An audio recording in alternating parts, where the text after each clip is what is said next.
Ah, o Brasil mostrou ontem que tá pronto pro Hexa. Ah, o Brasil...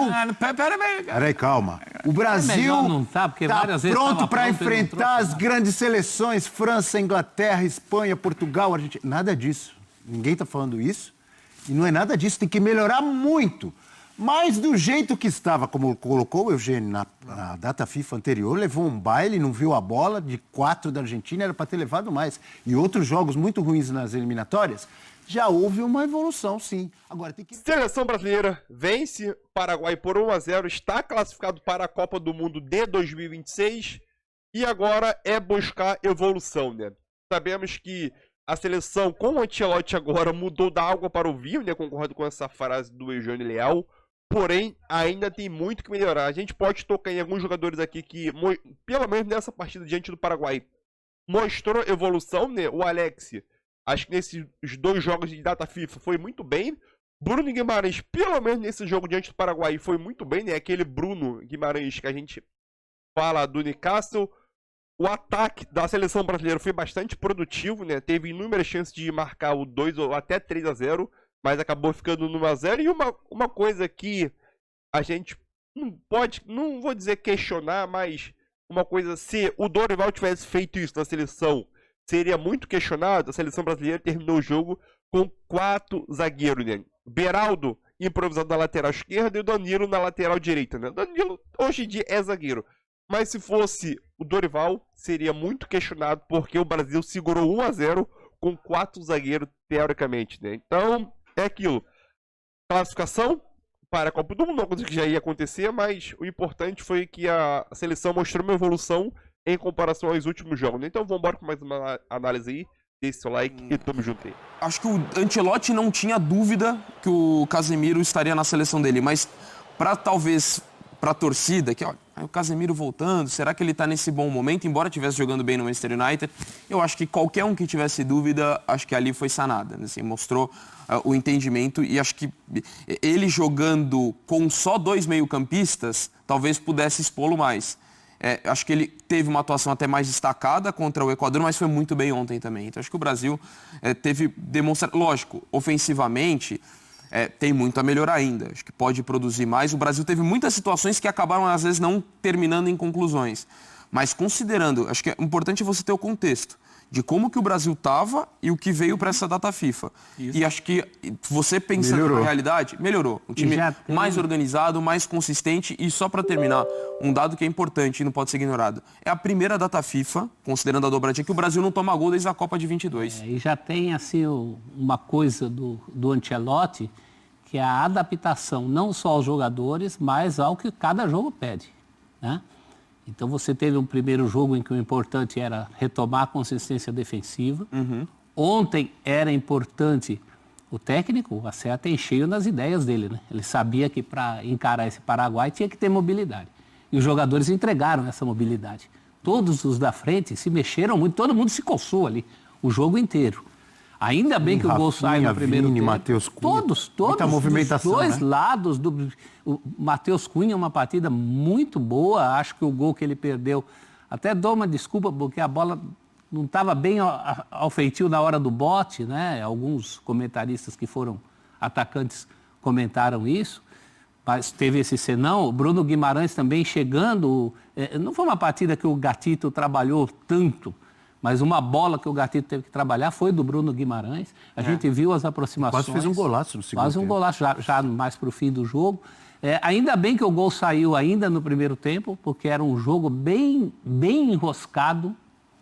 Porque se demora a sair no segundo tempo, podia trazer nervosismo. Até isso foi bom para a gente, né? E a consistência defensiva, ela continua, mas eu achei que estava mais consistente contra o Equador.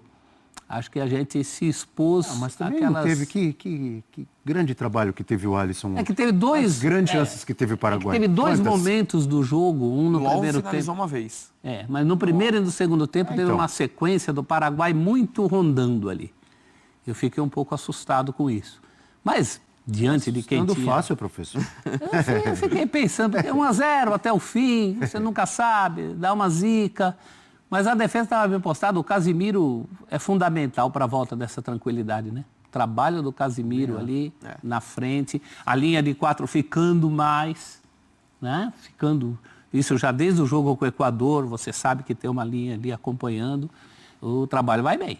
E acho que agora começa o trabalho do Ancelotti, falou em analisar 70, agora eu acho que vai ter mais ele nessa história. Inclusive a partir da convocação. O quê? Você falou 70? 70 jogadores. Ah, tá. Ele fechou em 70 jogadores, o número que ele tem que assistir. Sobre o Casemiro, não sei se vocês concordam, eu estava pensando, né? É óbvio que não é... O Casemiro não está mais no auge da carreira dele, tanto que saiu do Real Madrid, foi para o United, começou bem, depois caiu, ficou um tempo no banco, voltou a jogar bem, etc. e tal. Mas o que acontece? Nesse tempo em que o Casemiro sequer foi chamado para a seleção brasileira, não chegou ninguém ali na posição dele e abraçou a posição e falou, é minha. Ele tem essa oportunidade de voltar, e aí, na minha visão, mesmo não sendo o Casemiro mais no auge, ele é muito melhor do que os outros. Ele tem que jogar. Eu não sei se vocês concordam, Eugênio. Concordo, sim. Ele deu um equilíbrio muito grande à equipe. É um dos pontos de convergência da equipe que agora a gente olha e enxerga de forma coesa, né? É um time, é uma coletividade com uma característica contra o Equador, outra característica ontem, muito mais agressivo, muito mais se lançando ao ataque, muito mais buscando a vitória contra um adversário que propôs um outro tipo de jogo, baixou suas linhas, e a gente já sabia que ia ser assim e que o Brasil teria que ter uma atitude diferente do que teve contra o Equador. E aconteceu. Eu acho que o Carleto, ou então o Ancelotti, como a gente conhece há tantos e tantos anos, né? Desde que era jogador, Ancelotti, ele conseguiu muito rapidamente fazer uma mudança, sabe, da água para o vinho na seleção. É importante a gente lembrar que na última data FIFA, o Brasil foi humilhado pela Argentina. O 4-1 foi pouco, era para ter sido mais aquele jogo lá no Monumental de Núñez. E sem o Messi, hein? Time completamente perdido em campo, sem saber o que fazer, sem saber como marcar a Argentina. Sabe, para mim, a maior humilhação desde o 7-1, e excetuando o 7-1, talvez uma das maiores que eu já tenha visto na seleção brasileira, foi o jogo com a Argentina. Era fundo do poço, total. E a chegada dele, eu acho que traz uma aura, acho que traz, né, uma confiança, uma segurança para os jogadores, muda muito o ambiente, não só para os jogadores, como para a torcida. Olha só, que bela homenagem foi feita a ele ontem, que estava fazendo aniversário. Mas é claro que não é só isso, não pode ficar só nisso. A seleção brasileira mostrou rapidamente, teve pouquíssimo tempo de trabalho, mas a capacidade de se tornar um time. E eu sempre digo, Abel, que o Ancelotti é um técnico artesão. Que ele não tem, assim, um molde fechado. Ele vai trabalhando o time de acordo com as características dos jogadores que ele tem. Sabe, esse jogador faz o quê? Por exemplo, o Matheus Cunha, que entrou ontem no time. A gente imaginava, vai entrar de 9... Mas a gente falou aqui muitas vezes, ele não é bem um 9, né? Ele é um jogador que joga um pouco mais atrás. E eu falava ontem, inclusive, que no Wolverhampton, a gente faz muitos jogos da Premier League, ele é um cara que circula o campo inteiro, que volta para ajudar a marcar, que volta para começar o jogo. E como é que seria encaixado isso, né? A gente imaginava. Ele fez exatamente o que faz no Wolverhampton ontem. A atuação dele foi uma atuação... Então o Carleto pegou, entendeu... Falou assim, você fica à vontade fazendo esse trabalho, voltando para buscar a bola, chegando na direita, chegando na esquerda, atacando espaço e tal. Então vamos criar uma situação para você desempenhar o futebol que lhe é mais interessante e com o qual você pode contribuir para a seleção brasileira. Então ele vai adaptando, e é claro que esse processo está muito no início ainda, ele tem muita coisa para evoluir, mas a gente já percebe que ele chega... de imediato dando um sentido de coletividade ao time e mostrando que vai conseguir adaptar as características dos jogadores para montar um time cada vez mais interessante. Opa, esse jogador aqui, eu posso fazer o que com ele? O Vini, ele conhece, ele falou assim, o Vini eu já testei jogando por aqui. Não foi a grande estrela do jogo, mas fez o gol. Então, mas deu certo, porque decidiu o jogo, né? Foi lá e decidiu. Na posição de centroavante. O Vini, no jogo contra o Equador, era o cara que toda hora a bola ia nele. Toda hora a bola ia nele, quando o Brasil ia para o ataque. Ontem ele foi, dos titulares, o que menos tocou na bola, porque ele estava numa posição diferente. Só que um toque dele decidiu a partida, deu uma vitória ao Brasil. Então são situações de jogo que a gente precisa ir entendendo. Eu fiquei bem animado, claro que não é o futebol dos sonhos, mas é importante dizer uma coisa também, Abel. Olha só, essa cabeçada que a gente falava agora há pouco, né? Ele chegou fora do tempo da bola. Essa ele foi mal. Pra mim foi mal nessa. Não acho nem que Fez foi um bom mal. jogo, mas não pode perder Ali um é gol o tempo desse. de bola. Quando ele pulou, a bola não tinha chegado Era ainda. a hora ideal, né? Quando ela chega, ele tem que fazer Então, mas por isso tortar o que foi mal. pescoço ali. Não teve tempo de bola, foi mal. Foi bem no jogo, concordo com você. Só acho que nessa jogada aí o jogador de seleção brasileira tem que pelo menos cabecear a bola pro gol. Eu acho que não Se é o existe... centroavantão mesmo, guardava, né? acho que É isso, né? nem sempre, né? A gente às vezes queria uma imagem de que os jogadores são infalíveis, que eles vão fazer todos os gols. E a prática não diz isso. Não, mas não é isso. Eu tô Pelo dizendo, contrário. nesse lance ele foi mal. Ele não, Característica. ele não é Há grandes infalível. jogadores que, porque é da seleção brasileira, tem que acertar tudo, não erra. O Cristiano Ronaldo erra, o Messi erra. Então tem lance que o cara vai errar. Agora, tem que tirar uma média, né? Se errar todos é ruim. Se errar uma ou outra, ok. Faz parte do futebol.